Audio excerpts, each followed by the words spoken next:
Hello everyone. आज income tax head में हम one of the head start कर रहे हैं विच इज कैपिटल गेन।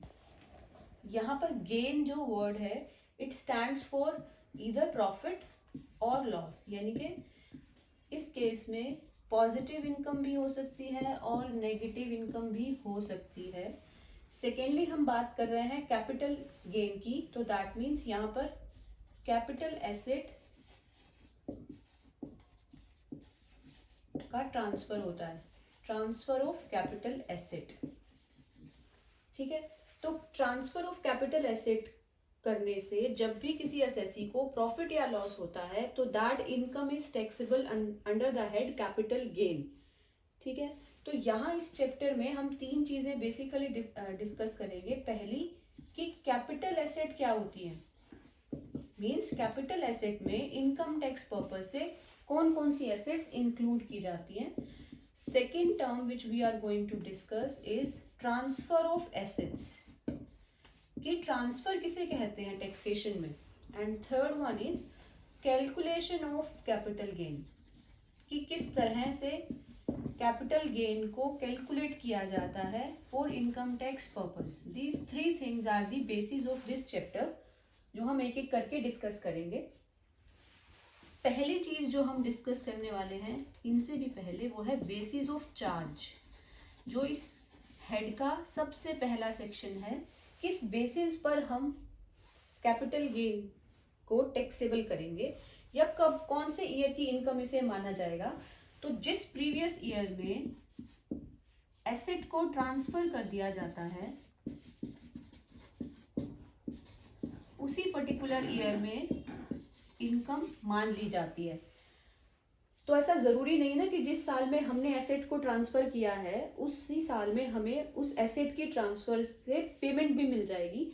तो अगर मान लो हमने एक प्रीवियस ईयर 2018-19 में कोई एसेट ट्रांसफर की और अमाउंट जो रिसीव हुआ हमें वो 1920 में होता है, तो कौन से ईयर में हम इस इनकम को टैक्सेबल करेंगे? The year in which asset is transfer, जो हमारे इस एग्जाम्पल में 1819 है। तो in the year 1819 income arising from transfer of asset, जिसे हम कैपिटल गेन के हेड में टैक्सेबल कर देंगे, राइट। तो इसका सबसे पहला सेक्शन है इसका बेसिस ऑफ चार्ज, जिसके बारे में हमने देख लिया कि इन द प्रीवियस ईयर जिसमें भी एसेट को ट्रांसफर कर दिया जाता है उसी में ही हम इसे इनकम मान लेते हैं। नेक्स्ट अब हम स्टार्ट करते हैं अपने one of the part of this chapter कि कैपिटल एसेट किसे कहा जाता है इन इनकम टैक्स। तो पहला पार्ट है what is called capital asset for this head. ठीक है, तो कैपिटल एसेट में बेसिकली इनकम टैक्सेशन में दो चीजों को इंक्लूड किया जाता है। फर्स्टली हम कैपिटल एसेट बोलते हैं प्रॉपर्टी किसी भी तरह की, अगर एक असेसी के पास कोई प्रॉपर्टी है और वो उसे ट्रांसफर करता है, वेदर यूज्ड इन बिजनेस और प्रोफेशन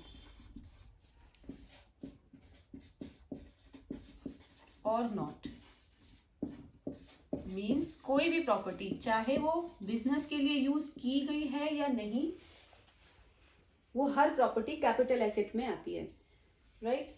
दूसरी चीज जो हम कैपिटल एसेट को बोलते हैं फॉर दिस पर्पज, कोई भी ऐसी सिक्योरिटी मीन्स कोई भी किसी कंपनी के शेयर्स खरीद लिए फॉरेन इंस्टीट्यूशनल इन्वेस्टर्स ने अगर, तो उसे हम बोलते हैं कैपिटल एसेट। मींस इस पर्टिकुलर सेक्शन के पॉइंट ऑफ व्यू से दो तरह की कैपिटल एसेट्स होती हैं। वन इज प्रॉपर्टी, कोई भी हो, चाहे वो चाहे आपने बिजनेस में ही क्यों ना यूज की हो, और दूसरा ऐसी कोई भी सिक्योरिटी हेयर मीन्स शेयर्स हो सकते हैं या कोई और काइंड ऑफ सिक्योरिटी, और कौन सी, डिवेंचर्स हो सकते हैं, इक्विटी हो सकती है। तो किसी भी तरह की कोई भी सिक्योरिटी जो फॉरेन इंस्टीट्यूशनल इन्वेस्टर्स ने अपने पास रखी है और बाद में उसे सेल किया है। अगर इस एग्जांपल को हम इस तरह से समझें जैसे हमने income from house property discuss किया है वन ऑफ द हेड, तो इस हेड से जब भी इनकम होती है तो हम उसे रेंट बोलते हैं, और ये रेंट इस हेड में टैक्सेबल होता है। लेकिन क्या हो अगर मैं अपनी इस हाउस प्रॉपर्टी को ही सेल कर दूं, तो इस हाउस प्रॉपर्टी से होने वाला रेंट मेरी नॉर्मल इनकम थी, जिसे हमने in the form of rent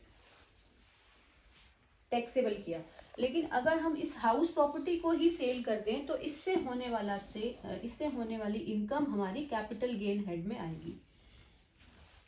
ठीक है, अब दूसरा एग्जांपल ले लेते हैं। मान low income from other source. एक असेसी ने रिलायंस कंपनी के शेयर्स खरीदे। ठीक है, इन शेयर्स पे मिलने वाला जो डिविडेंड है वो कौन से हेड की इनकम है? वो इनकम फ्रॉम अदर सोर्स है। लेकिन क्या हो अगर वो असेसी अपने इन शेयर्स को सेल कर दे, तो इन शेयर्स से जो भी इनकम होगी सेल करने से वो कैपिटल गेन हेड में टैक्सेबल होगी। I hope now you have an idea about what we are talking about, कि वो एसेट कोई भी हो सकती है। दूसरा, वो सिक्योरिटी कोई भी हो सकती है जिसे आप सेल कर रहे हो, लेकिन as foreign institutional investors.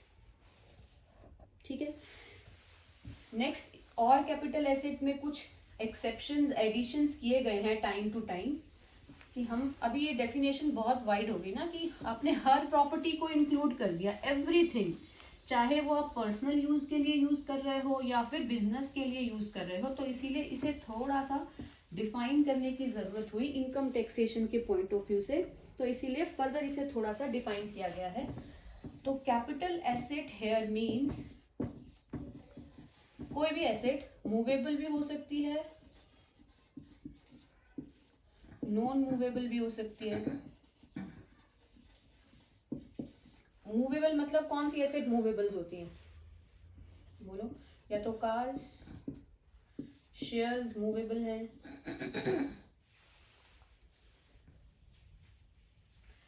Non movable में क्या आएगा? कोई लैंड, कोई बिल्डिंग, कोई और ऐसी एसेट जो नॉन मूवेबल हो। फिर टेंजिबल भी हो सकती है, नॉन टेंजिबल भी हो सकती है। ये जो हम बात कर रहे हैं एसेट्स, ये कौन सी हैं? टेंजिबल हैं, देख सकते हो इनको। नॉन टेंजिबल में क्या आएगा?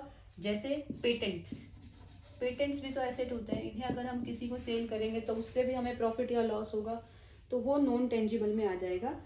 Patents, trademark. ठीक है, तो कोई भी कैपिटल एसेट हो सकती है, movable, in non movable, tangible और नॉन टेंजिबल एसेट्स, उन्हें हम कैपिटल एसेट ट्रीट करते हैं। सेकेंडली, कुछ एक्सेप्शंस हैं कैपिटल एसेट की,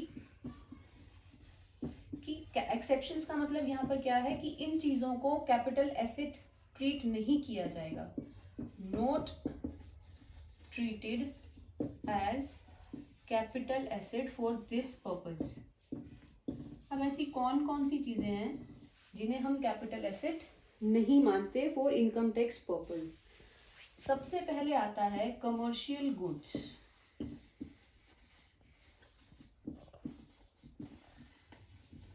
या फिर सिंपल लैंग्वेज में स्टॉक इन ट्रेड।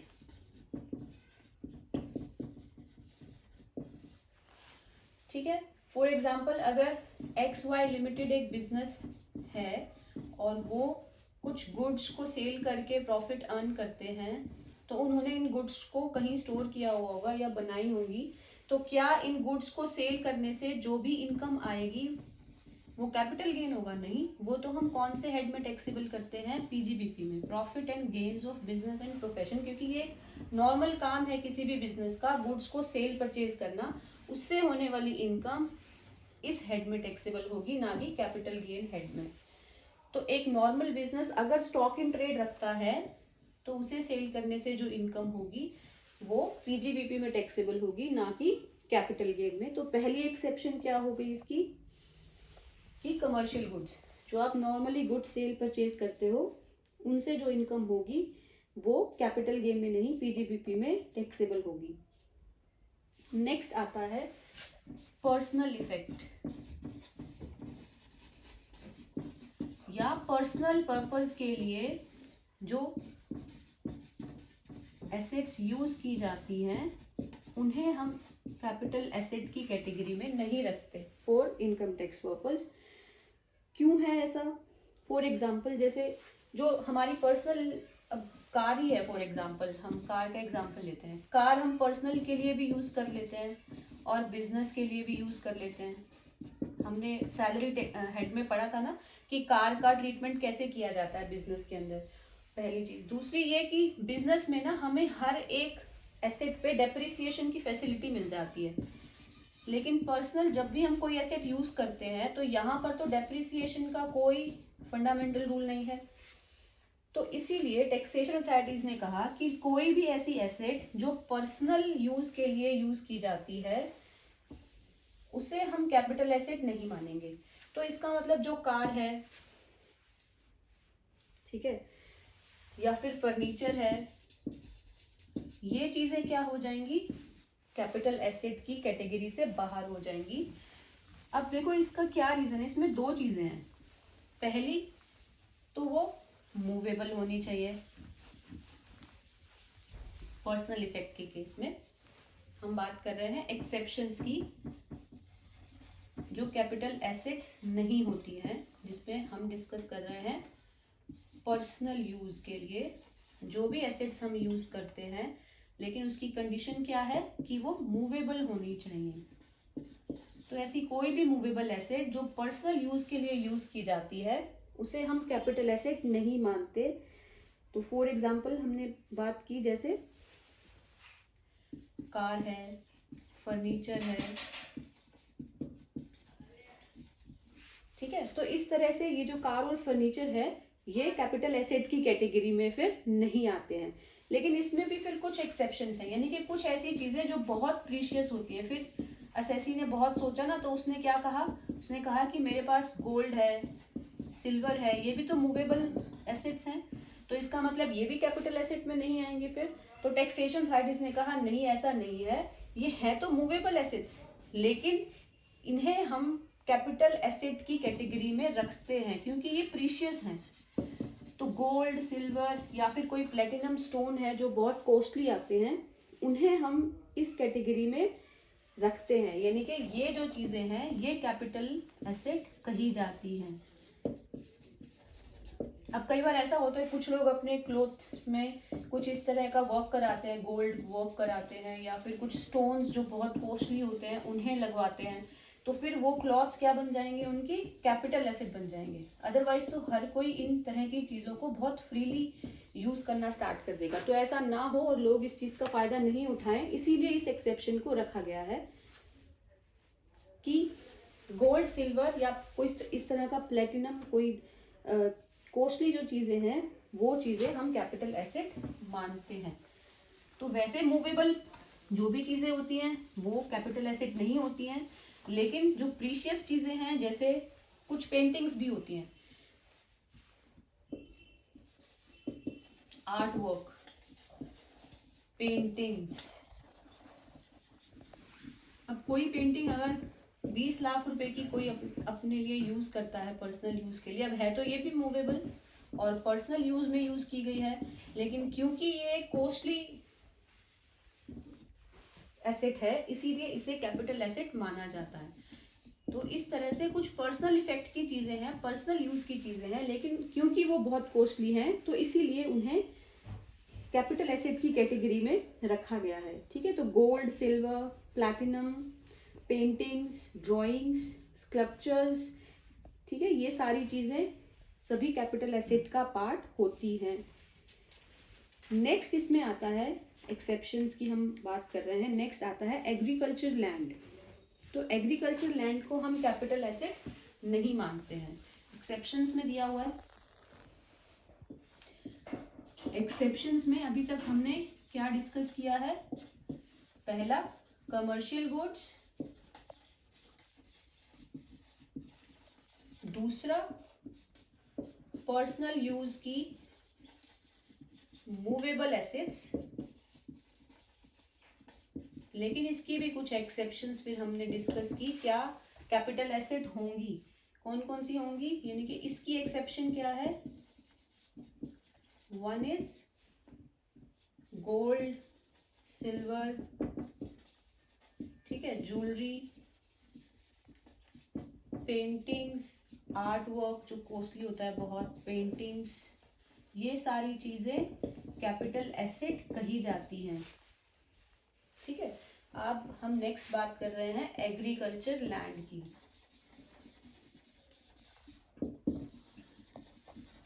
तो एग्रीकल्चर लैंड को भी एक्सेप्शन में रखा गया है income tax property in capital asset के लिए। ठीक है, तो एग्रीकल्चर लैंड इन इंडिया जिसे हम कैपिटल एसेट नहीं मानते हैं, लेकिन वो कहाँ सिचुएटेड नहीं होनी चाहिए, वो एक ऐसी जगह पे सिचुएटेड नहीं होनी चाहिए जिसकी पॉपुलेशन 10,000 से ज्यादा हो।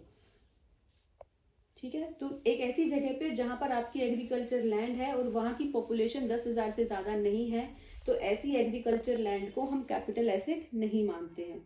ठीक है, एरिया वाइज हम लोग ऊपर से जैसे गूगल मैप के थ्रू हम लोग ये असेस कर सकते हैं कि किस पर्टिकुलर एरिया में कंटोनमेंट बोर्ड के अकॉर्डिंगली आपकी एग्रीकल्चर लैंड सिचुएटेड है। तो अगर ये चीज देखी जाए तो उस हिसाब से फिर एग्रीकल्चर लैंड को हम कैपिटल एसेट नहीं मानते हैं। उसके अलावा है गोल्ड बॉन्ड्स। गोल्ड बॉन्ड्स को भी हम कैपिटल एसेट नहीं मानते हैं। इसकी कुछ स्पेसिफिक चीजें हैं जो बताई गई हैं, लाइक 6.5% गोल्ड बॉन्ड्स जो है वो हम कैपिटल एसेट नहीं मानते हैं। ठीक है, उसके अलावा जो 7% गोल्ड बॉन्ड्स हैं उन्हें हम कैपिटल एसेट नहीं मानते हैं। ठीक है, इसके अलावा होते हैं कुछ defence bonds, national defence bonds, national defence bond. जैसे कई बार गवर्नमेंट को ना डिफेंस पर्पस के लिए पैसों की जरूरत होती है, तो गवर्नमेंट क्या करती है, डिफेंस बॉन्ड्स यूज कर देती है। तो देखो, जब गवर्नमेंट या हमारी कंट्री नीड में थी तब लोगों ने ये बॉन्ड्स खरीदे। तो अगर मान लो वॉर की सिचुएशन में किसी कंट्री ने ये इस तरह के बॉन्ड्स इशू किए और फिर जब सिचुएशन नॉर्मल हो गई और उन्होंने इन बॉन्ड्स को सेल किया और उन्हें कैपिटल गेन मिला, तो अगर हम इसे कैपिटल गेन में ट्रीट करेंगे तो फिर ऐसा लगेगा कि हमने उस टाइम पे अपने पर्पस के लिए उनके अमाउंट को यूज कर लिया। So in that case gold bond, defence bonds जो होते हैं वो भी कैपिटल एसेट नहीं माने जाते हैं सेल पर्पस के लिए। ठीक है, उसके अलावा आता है गोल्ड डिपॉजिट बॉन्ड्स। नेक्स्ट हमारी एक्सेप्शन क्या है, गोल्ड डिपॉजिट बॉन्ड्स। तो ये कुछ एक्सेप्शंस हैं जिन्हें हम कैपिटल एसेट नहीं मानते हैं।